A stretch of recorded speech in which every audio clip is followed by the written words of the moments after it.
by fear.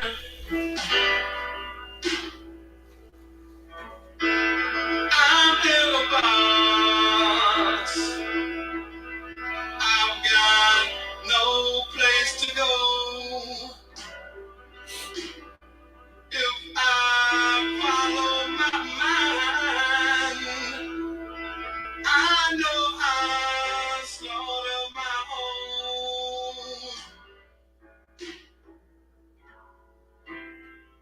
Help me, I'm a prisoner.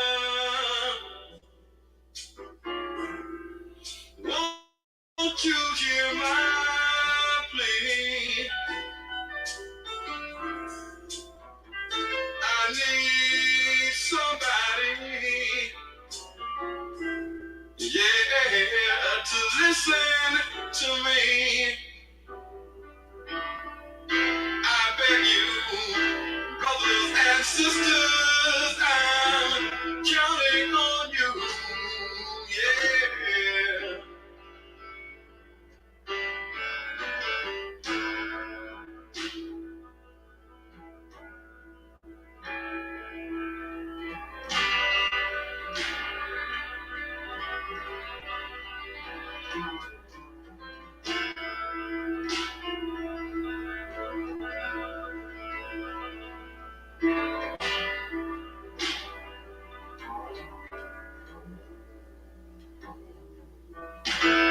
Black babies in the womb, shackled and bound,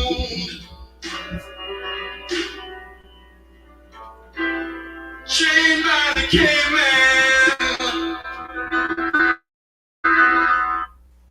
Peace and love, Black Power. Welcome again to the NEPPC podcast.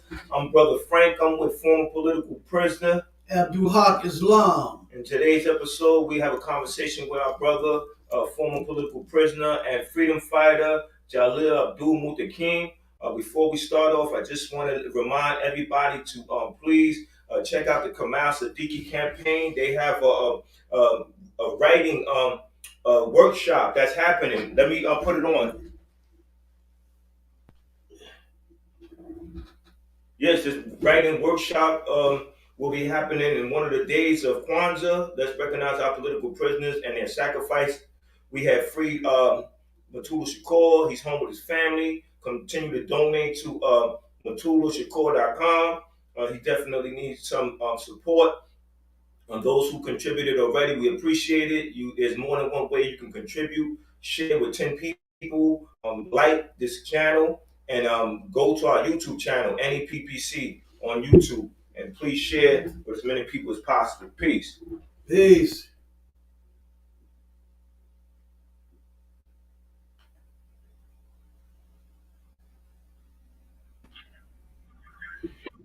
Welcome to our show, brother. Assalamu alaikum, peace, paz, Baragandi, Jambo, Irene, Hafadea, Shalom, whatever is your language, Haping, whatever is your language, I greet you in solidarity and peace. Walaikum Salam, Black Power. All that good stuff, my brother. Yeah. All that good stuff. How y'all doing? How y'all doing today? Great. We doing great, man. We want to just say thank you for reaching out to us to use our platform to get your word out.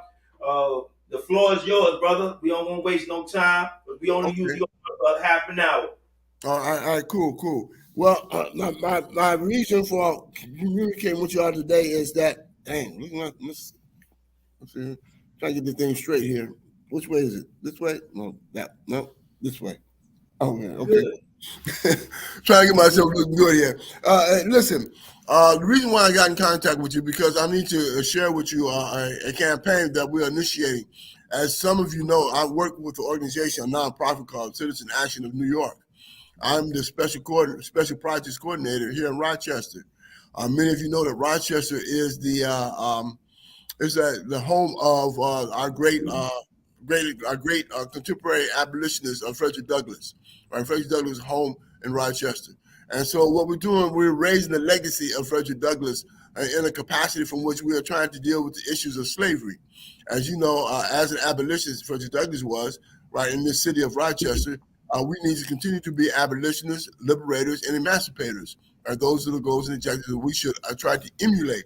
And in this instance, what we're trying to do is do the unfinished business of Frederick Douglass, Harriet Tubman, and John Brown, right? They sought to move and build a movement, a campaign to end chattel slavery of African people in this country. However, as we well know, according to the 13th Amendment of the United States Constitution, slavery in America has not been abolished, right, in its totality. In fact, what has happened, according to the 13th Amendment, right, there is an exception clause within the 13th Amendment that permits for penal slavery across this country. And also, should be known that according to the Universal Declaration of Human Rights, slavery in all of its forms should be abolished, terminated, right? And that has not happened here in the United States. And so what we are going to engage in is a process of building a campaign here in New York, right, to end penal slavery, right? 13th Amendment says slavery and voluntary servitude shall not exist in the United States or its jurisdiction except for those who are duly convicted of a crime. And so with that understanding, we know that slavery still exists, right, in a different form. Whereas the 13th Amendment, 1865, they ended chattel slavery, right? They said that individuals cannot hold other individual people as slaves, right? But they said that the state can, right? So they took the money away from individuals and then incorporated it into a system that the state can profit from people's labor through the penal system, right? Prisons. And so we're saying that this has to end as well, right? They have reaped exorbitant profits from the cheap labor of convicts, right? What I am now defining as incarcerated workers, right? There was incarcerated workers, and we're making an effort to ensure that our comrades, our people, our friends, and family members inside these institutions get at least the minimum wage. So there are two bills pending in New York State, that we are going to fight for to become enacted into law.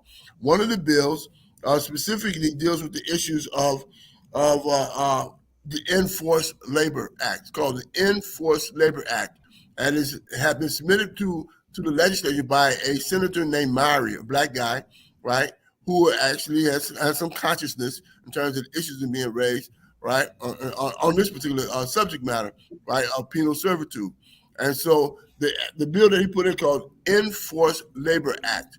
And that's what happens is that inside the prison system, particularly in New York State, you are compelled to go to work. If you don't go to work, you get a disciplinary charge. You can be sanctioned for your commissary. You can be prevented from going on visits, and they can hinder you in terms of getting parole. So essentially, you are coerced to work, and for what? Pennies on a dollar. All right. So essentially, what you're a slave of the state. Now, let me make this point explicitly clear when I say slave of the state. There are two cases: Ruffins versus Commonwealth and Jones versus North Carolina. And each of these cases, the Supreme Court has stated that prisoners are, quote unquote, slaves of the state. It's not what Jalil is saying, right? This is what the law says. And we have been duped and believed this crime and punishment jurisdictions of government is one of to help preserve and save our communities. When we know that that's not necessarily true. Like, if we really want to help and save our community, they give us jobs in our community. They give us the proper housing we need to have in our community. They give us the proper education we need to have in our communities. And so they're not doing that, right? And so what we're finding is that there's a school-to-prison pipeline, right? School-to-prison pipeline. We're ushering our young people into the prison system to become slaves, right? Mass incarceration is about slavery, right? It's about how do you reap profits from people's misery and people's labor. That's mass incarceration. And so we say there's a time for us to bring this to an end, right? An immediate end. And so here in New York State, again, we have two bills pending. One is called the Enforced Labor Act, and the other is called Fairness and Opportunity Incarceration Workers Act. Incarcerated Workers Act. Now, what was important about that language there? We're not saying incarcerated prisoners. We're not saying prisoners. Why? Because prisoners, in terms of the law, is synonymous with a slave. according to the law. Prisoners are slaves of the state. So we don't want to use that word anymore. We don't identify ourselves as prisoners anymore, right? What they've been doing. Before they went to prison, they was workers. While they're in prison, they're workers. And hopefully when they get out of prison, they will be workers. So let's identify them as that, as incarcerated workers, right? And so the Act for the Fairness and Opportunity for Incarcerated Workers Act is to allow these workers, they can receive the same pay, or at least start at the same status as any other worker in society, right? Minimum wage. So we have two bills pending. One, end compulsory labor, that you can't force you to go to work, right, for pennies on a dollar. And two, the second bill is for you to gain minimum wage while you're in prison. Now, let's look at this in the broader, I'm gonna look at it in the broader sense, getting these bills passed. Naturally, if you get these bills passed, what happens? You end the incentive for mass incarceration, right? You end the incentive. The incentive what? To profit off of people's labor, right? Pennies on a dollar. Right. So we end that incentive, and what happens? What will happen, right? They'll start changing the economics of how the allocation economics in the state, right? Rather than sending people to prison, right? Well, and costing people to go to prison, let me put it this way, right? To keep a person in prison for a year's time, or the time they put in here, is the same amount of money or less money that will cost to send somebody to Harvard University for 4 years.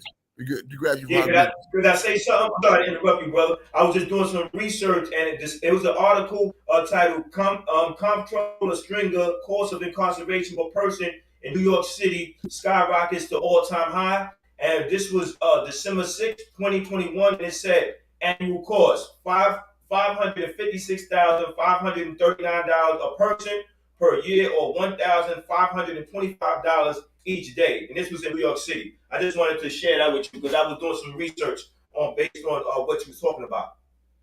Absolutely, Frank. And that's what I'm saying. They are reaping profits off our misery, reaping profits off our labor. And they keep our communities in moribund conditions so we can usher our people into the penal slave system. You know, this is design, man. You know, this is not by happenstance. You know, this is regulation and policies of government, right?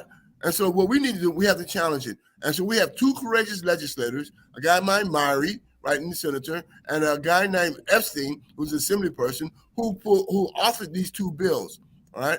And so what we're doing, we're going to build a statewide campaign to have these bills made into law, to be enacted into law, right? And what happens is, while we do so, we can broaden our conversation as to what it is to have a penal system that is a slave system in this country. What it means to have a condition for which we have the school to prison pipeline, right, to usher our young people into prison. What it means to have the way that we deal with the issues of bail reform, as another example. The whole entire criminal justice system will come under scrutiny in terms of the discriminatory way in which crime and punishment is being dispensed in this country. So there's a big picture behind this little small issue in regards to these two bills. As you well know, we have the international jurors have found the United States guilty on the charges of genocide, and one of the charges, of the 5 charges that were submitted to them, they found the United States guilty of is mass incarceration. Mass incarceration is genocidal in terms of the international community, international law. It's genocidal. We have been suffering conditions of genocides for the last 400 years, right? And so what we're doing now in terms of the issue of mass incarceration, everybody's arguing about mass incarceration, but what are they doing about it, right? How are they ending it? Well, what is the tactic and strategy for which to end mass incarceration? And so we're saying that these two bills is at least tactically approach to at least put a pin prick into the bubble of mass incarceration to diminish it, to deflate the idea of mass incarceration here in New York State. And if we are successful here in New York State, it will replicate across this country, right? Replicate across this country. So that's the golden objective. That's what I'm raising to you. Now, Thursday, tomorrow, right here in Rochester, at 6:30, we'll be holding a meeting. The meeting we call the Family and Friends Incarcerated Workers Committee. Will be the initial committee meeting. Family and Friends of Incarcerated Workers Committee, right? That's tomorrow night here in Rochester at 1392 Colbert Road and Merchant. Culver Road and Merchant. It's right on the corner. That's Citizen Action's office, right? And hopefully, those who are listening to this podcast, watching this podcast, right, will have to be inspired to come to this meeting tomorrow night, 6:30, 1392 Culver and Merchant, right? That's Citizen Action office, right? 6:30 tomorrow night, tomorrow evening, 1392 Culver and Merchant, or Culver Road and Merchant. All right. I hope to have at Will they be least. having will they be having a Zoom meeting for those who can't make it physically? No. At this time, it will not be Zoom. Hopefully, the next meeting will make it Zoom. I'm trying to get my initial organizing committee together, right? And I'd like to have it so that we have a very strong, determined group of individuals coming in. I got people coming in from Syracuse. I got people coming in from Buffalo. These are formerly incarcerated workers, right? Who have been contacted with, and they'll be showing up as well to be participating in this work. Do you have a telephone number that you can provide people with? No, they can contact me at my email address. The email address is JMUNTAQIM at citizenactionny.org. It's one word, right? Jalil, then not J. It's J Mutaqim. J Mutaqim at citizenactionny.org. Right? Again, I believe I sent you a flyer. I think I sent you the flyer for the meeting for tomorrow night. And if it's possible, you can put that up. What happened was that it didn't allow me to show it on a PDF file, and they gave me a problem with the video, the technology. I needed more time to work with it. Okay, all right. Well, I'm sorry to hear that. Yeah. I got a question. I got a question for you, sis. From one of our supporters. Yes, she says, what is being done, if anything, about the companies that benefit from this slave labor? Last, are they paying taxes on this said labor? Okay, that's a good question. The many of the companies who have contracted with DOCS, with DOCCS, right? We have no real information in regards to how they have those contracts. Although those contracts should be made public, I'm not saying that they are public. You can go to a DOCCS website, right, and learn about their contracts with these companies. Do they pay taxes? Of course, companies pay taxes to the government, state and federal taxes. There's no doubt about that. So people pay taxes, but that does not necessarily mean that those who are doing the work are benefiting from their labor and the full sense of benefiting from their labor. They are not. They're receiving pennies on dollars. Some are up to 15 cents and maybe up to 50 cents an hour, right?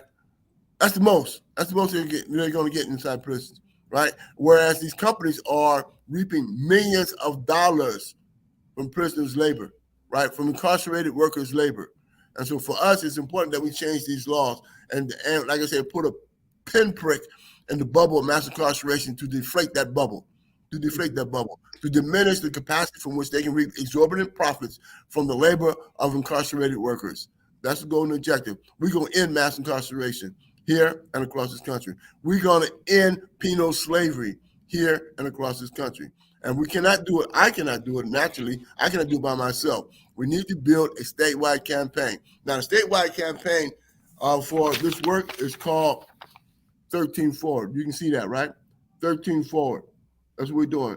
And so my campaign, 13 Forward, right? And that's statewide as well as national campaign. But what I'm doing here in Rochester is building the committee that's going to be in alliance with the 13 Forward campaign, right? And that also includes various organizations like NICLU, right? The other organization is called Color of Change, Legal Aid Society, right? And the Little Piece of Light, and various other campaigns and various other organizations are in coalition in this campaign. And so I'm asking any organizations out there who understand this message, understand this, to contact 13 Forward or contact me, and let's build a coalition to broaden our base of support and ensure that we are able to make these bills come into law, right? Bring them into law. On February 1st, right, part of the campaign, February 1st, we'll be having a lobbying day in Albany, right? We could be lobbying the legislators in Albany to have this bill passed and have these two bills passed into law. And so we're asking people from all across the state on February 1st to come to Albany, and we're going to organize a lobbying campaign to go into these legislators' office, go in their office and sit down with them and persuade them to vote in favor of the passing of these two bills, the Enforced Labor Act and the Fairness and Opportunity for Incarcerated Workers Act. These two bills are extremely important, right? We will change the dynamics of incarceration, change the dynamics of crime and punishment, and where it's been implemented for centuries, for at least 150 years in New York State, right? This is what we're going to do, right? And we need your help to do so. So I'm thanking both you, Brother Hawk and Frank, for this opportunity to speak to your audience, right, and get them involved in this campaign. For those who live in Rochester, right, or you have family and friends who live in Rochester, tell them, instruct them, encourage them, inspire them to come to this meeting tomorrow night at 1392 Culver Road at 6:30, right, for this Family and Friends of Incarcerated Workers Committee meeting, the initial meeting, right? We're gonna jumpstart this whole campaign in New York State, right here in Rochester. We're gonna rise up the legacy of Frederick Douglass, of Harriet Tubman, and John Brown, right? They ended chattel slavery. We're gonna end penal slavery. That's the goal and objective. All right? It's historic. We can make it happen. And naturally, if New York falls, the country's gonna fall, right? We're gonna end mass incarceration, right? People argue about mass incarceration. No one come up with no other tactic. How do you challenge it? This is one of the tactics in which we can challenge it, right? End penal slavery across this country. That's the goal and objective. The end penal slavery, the end the incentive of mass incarceration for these corporations making exorbitant profits of our labor, right? And we change the dynamics of crime and punishment in this country. That's our goal and objective. Part and parcel of moving people towards the ideas of national independence and liberation, right? It's all tactical, right? And our strategic goal is national independence and liberation. All right, brothers? Absolutely. Appreciate what you've done. Again, could you provide people with your email? Your email is jmuntaquim@citizenactionny.org. Right, Citizen Action, CITIZENACTIONNY.org. CitizenActionNewYork.org. Right? Hit me up. And the name of the campaign is 13 Forward. The name of the campaign is 13 Forward, but the committee here in Rochester will be called Family and Friends of Incarcerated Workers Committee. Right? Listen, in understanding to what degree that the criminal justice system has impacted our community, right? In the years from which we have people that have gone to prison, right, and come out of these penal systems, right? There's thousands and thousands of people who has been impacted by the criminal justice system. Thousands, right? I don't want the thousands. Give me 500. Give me 500. Give me 500 across the state whose families and friends of incarcerated workers, right? Tell your people that you know inside, tell them this is the work that we're doing. Tell them to hit me up. Tell them to get in contact with me here in Citizen Action in Rochester, right? We need the comrades inside the penitentiary also down with this action. I need the brothers and sisters inside these penitentiaries also down with this action, right, in these slave camps, right? Because they are the one ultimately who's going to be able to impress upon the state that the system has to change, all right? Now, we ain't calling for no strikes. We ain't calling for no, at this point in time, right? At this point in time, we're not calling for close down the prison system and all that kind of. At this point in time, because we ain't got the support base for it, right? We don't have the legal support base for it. We don't have the political support base for it. We don't have the various organization support base for it. We don't want to ensure that we do not have another Attica. We do not want to have that, right? Where our comrades and our people are being slaughtered by the state as they did in Attica in 1971, okay? But we want to create the conditions for which they have irrefutable understanding of what we're trying to achieve here. We're going to end penal slavery in New York State. Well said. Appreciate your time. Appreciate your passion, and we definitely going to get this out to our viewers who are our supporters, and they're going to get it out to others, and we're going to support the campaign any and every which way we can. I think another thing that you should do is reach out to people who other elected officials who show solidarity on issues like this, and who also support the release of political prisoners. Yes. We call on people and organizations, viewers, to support this effort. We are freedom-loving people. Some of us love freedom so much that we fight for it and become freedom fighters. Very, very important. The essence of slavery is something that is abhorrent to our people. You understand? Something that we organize against. The slavers' objective is to destroy the humanity of a people. You understand? To make them feel hopeless and helpless. You understand? Through violence, insult, degradation, disrespect. And through your efforts like this, the people can feel that they have support and be uplifted.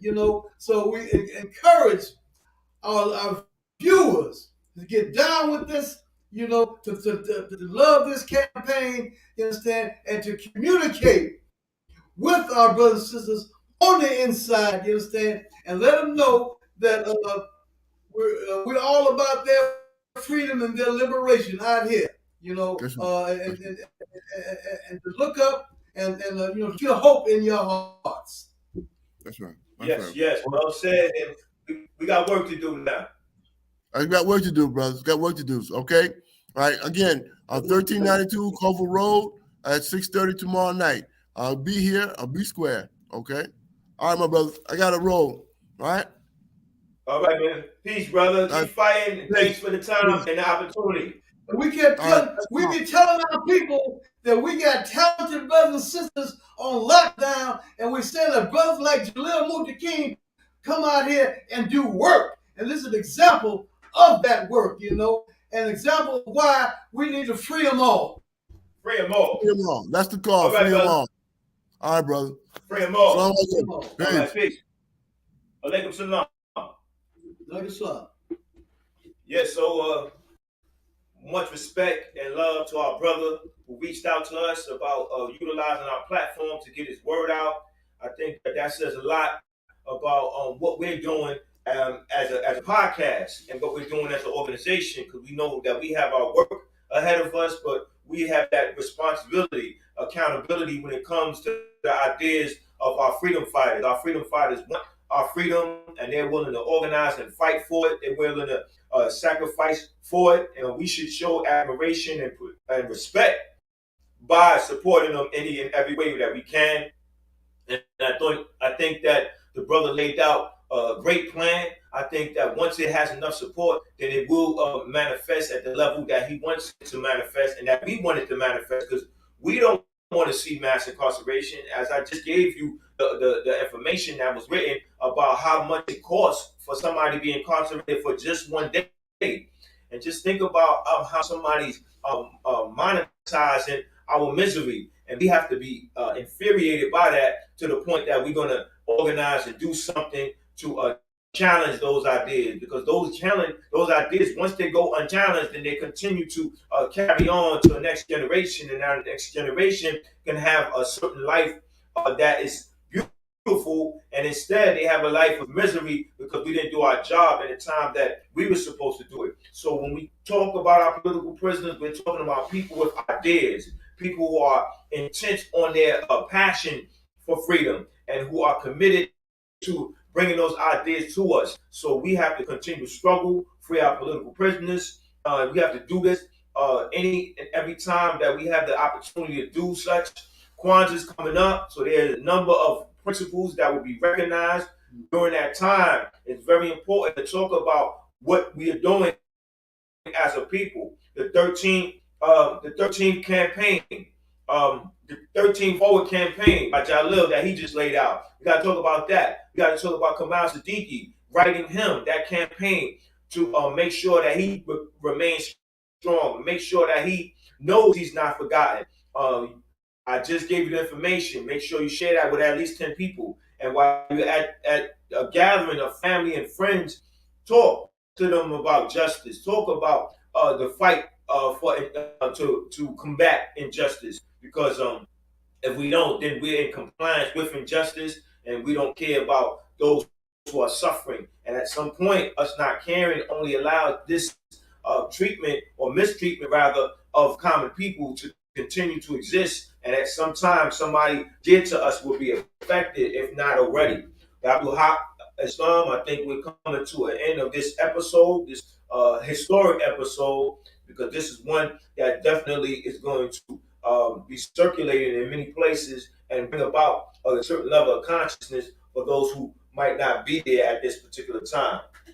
Right on, my brother. You know, this is a topic that touches my heart and soul because, you know, me, like many other black people, the fight for freedom is in our bones. It's in our DNA. You know, the idea that certain classes, types of people would want to perpetuate slavery on the inside, you understand, and to destroy a segment of the humanity of black people, you understand, is something which must make us rise up in resistance. Resistance to slavery, you understand, is a part of the legacy of black people, you know. So in that vein, we call on people to respond to this appeal, you know. Be strong, and we can win this. We won other campaigns against slavery, and we can win this, and we will win this. To bring our brothers and sisters home, you understand, out of the clutches. They say that this type of behavior is a Southern thing, but this is New York. You got to. When I was in Clinton Penitentiary, I got to become aware of the great Northern clans in the foothills of the Appalachian Mountains in Lucasville, Ohio. You got a vast Ku Klux Klan encampment. Okay, so slavery is happening, and it is our duty as black people and as freedom and justice loving people, you understand, to respond, and put up the great fight, the fight that we're gonna win, and what's to call free them all. Free them all.